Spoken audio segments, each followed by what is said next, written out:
ये दिल तो मिला है सिर्फ तुझे प्यार करने के लिए, ये आंखें मिली है बस तेरा दीदार करने के लिए। तौबा मेरे तौबा, सोचा भी नहीं था ऐसा हाल होगा इश्क में। ये दिल तो मिला है सिर्फ तुझे प्यार करने के लिए, ये आंखें मिली है बस तेरा दीदार करने के लिए। Hello friends, this is Vijay Rajpushp and welcome to learner eyes by VRP।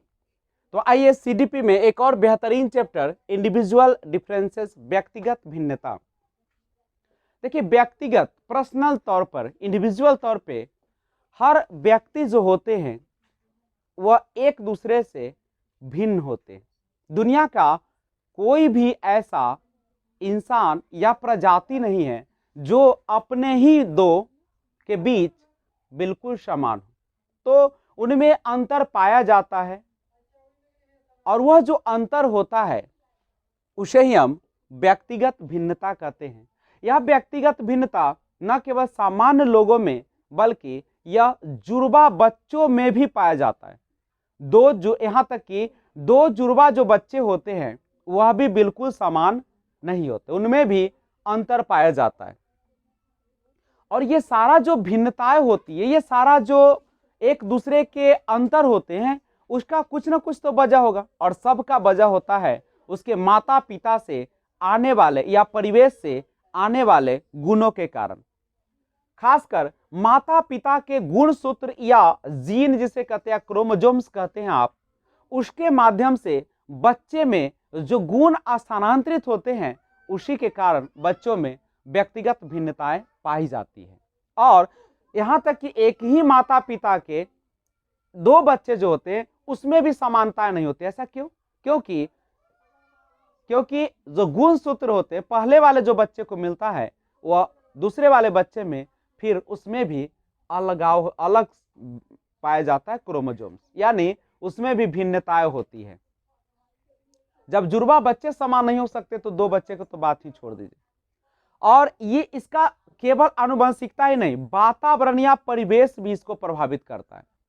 जिस प्रकार के वातावरण या परिवेश में रखा जाता है उस प्रकार के बच्चे जो होते हैं उस अपने व्यक्तिगत भिन्नता को बना के रखते हैं।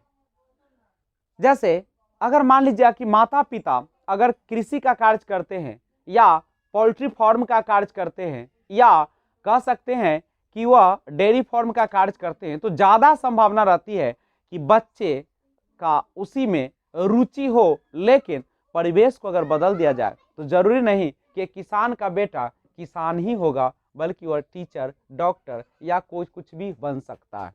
तो व्यक्तिगत भिन्नता तो पाई ही जाती है, लेकिन परिवेश या वातावरण का भी एक मुख्य हाथ होता है।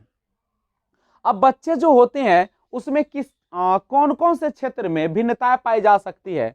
उसके रुचि में, उसके रंग में, उसके शारीरिक बनावट में और मानसिक रूप से भी, यानी उसके शौक में भी हो सकते हैं। तो ये सारे चीजों में उसकी भिन्नताएं हो सकती है। सर्वप्रथम व्यक्तिक भिन्नता का जो अध्ययन करने का काम किया था वो थे गाल्टन महोदय, और वैज्ञानिक कार्य जो है उस पर किया था, सबसे पहले साइंटिफिक वर्क जो किए थे वो थे कैटल। कौन थे? कैटल थे। अब व्यक्तिक भिन्नता के प्रकार भी देख लिया जाए तो रुचि के आधार पर हो सकता है। आपको पता है कि हर व्यक्ति का अपना रुचि होता है, अपना एक पसंद होता है, अपना एक लाइक होता है। जैसे मान लीजिए कि हमें पढ़ाने में रुचि है, तो मैं जितना आपको एफर्ट दे सकता हूं, जितना मैं आपको बढ़िया से अंदर से संतुष्टि के साथ पढ़ा सकता हूं, अगर एक क्रिकेटर को यहाँ पे रख दिया जाए तो आपको वह उतना बढ़िया से पढ़ा नहीं पाएगा, क्योंकि रुचि जो होती है वह अंदर से जागृत होती है और रुचि के अनुसार ही आप किसी भी क्षेत्र में कार्य करते हैं। लेकिन रुचि के लिए एक जन्मजात क्षमता भी होना बहुत जरूरी है।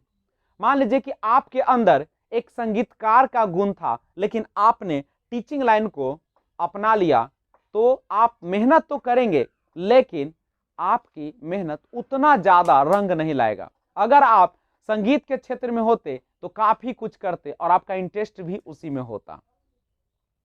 उसके बाद आता है योग्यता, एप्टीट्यूड। योग्यता जो होती है, मान लीजिए कि आपको योग्यता है पढ़ाने की, लेकिन आप उस पर मेहनत नहीं करते, उस पर काम नहीं करते, आप सोए रहते हैं, तो क्या आप उस क्षेत्र में एक महारत हासिल कर सकते हैं? तो योग्यता भी अलग अलग लोगों की अलग अलग होती है। आपको योग्यता पहचानने की जरूरत है और योग्यता के अनुसार ही कार्य करें, ताकि आप जो कार्य 2 घंटे में थकते हैं उसे आप पूरे 24 घंटे भी करने पर आपको अंदर से थकान महसूस न होती है। भले ही शरीर थक जाए, लेकिन अंदर से और इच्छा रहे कि मैं उस काम को और करें। एप्टीट्यूड यानी योग्यता होना बहुत जरूरी है। योग्यता तभी आएगी जब आप उस पर मेहनत करेंगे, आप उस पर काम करेंगे, और योग्यता के आधार पर ही आपको वैल्यू मिलेगी, आपको मान सम्मान मिलेगा, आप पैसा कमाएंगे, हर चीज आपकी योग्यता पर होगा। उसके बाद आता है रवैया, एटीट्यूड। अब निर्भर करता है कि आपका रवैया क्या है, आपका एटीट्यूड क्या है, आपका नजरिया क्या है। अगर आपका नजरिया नकारात्मक है तो आप फिर उस फील्ड में नहीं काम कर पाएंगे। अगर आपका नजरिया पॉजिटिव है, सकारात्मक है, तो आप उस क्षेत्र का माहिर बन सकते हैं। और अगर आपका उदासीन है तो आप किसी काम के लायक ही नहीं है।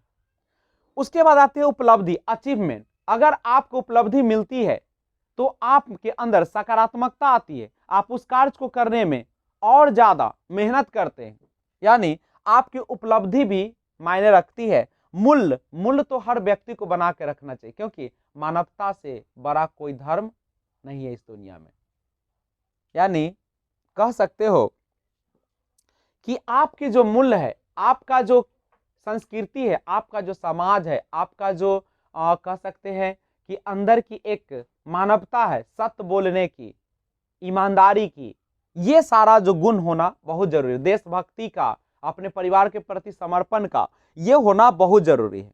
तभी आप आगे बढ़ भी सकते हैं। अगर आप में बेईमानी का स्तर होगा, चालाकी का स्तर होगा, आप दूसरे को ठगते चलेंगे, तो कभी भी आपको शांति भी नहीं मिलेगी और आप उस क्षेत्र में ज्यादा दूर तक नहीं बढ़ सकते, क्योंकि किसी को भी आप ज्यादा दिन तक झूठ बोलकर ठग कर नहीं रख सकते।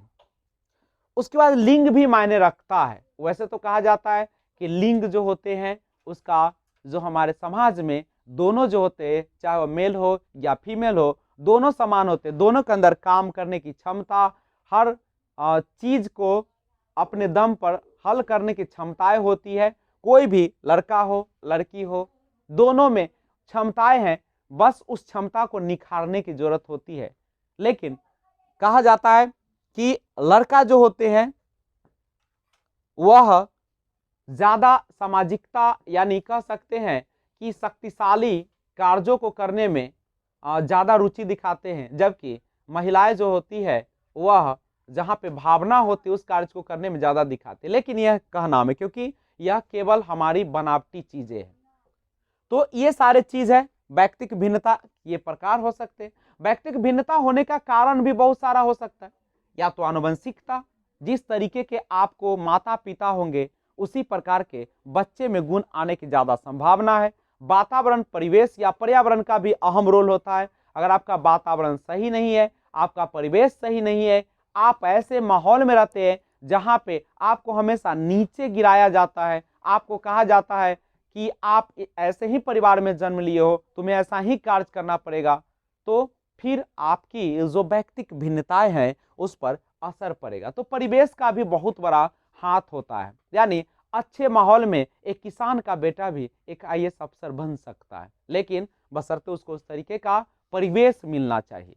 और नसीब के भरोसे रहने से आपको कुछ भी मिलने वाला नहीं है, क्योंकि कहा जाता है कि नसीब और ईश्वर तभी साथ आपका देते हैं जब आप अपने अंदर छिपी हुई योग्यता को निखारने के लिए आप दिन रात मेहनत करते हैं, कर्म करते हैं और पॉजिटिव वे में हमेशा रहते हैं। रोने धोने से आपको मिलने वाला कुछ नहीं है। जो खो गया भूल जाइए, आने वाले का स्वागत करिए, तभी आपके अंदर अभिप्रेरणा जगेगी और व्यक्तिक भिन्नता वैसे तो दुनिया का हर व्यक्ति में है और हर व्यक्ति में कुछ न कुछ करने की क्षमताएं होती है और उस क्षमता का उपयोग आप कितना करते हैं यह निर्भर करता है आपके आनुवंशिकता और आपके वातावरण पर। तो अगर आप व्यक्तिगत भिन्नता को चाहते हैं कि कम किया जाए तो उसके लिए एक ही उपाय है, सकारात्मक अपने मूल्य अपने कीमत को समझे और जिस चीज में आपकी रुचि है उसी में नहीं बल्कि आपकी जो एबिलिटी है, आपकी जो क्षमता है, जो आपको जन्म से मिला हुआ है, आप उसे पहचाने और आगे बढ़ने का प्रयास करें।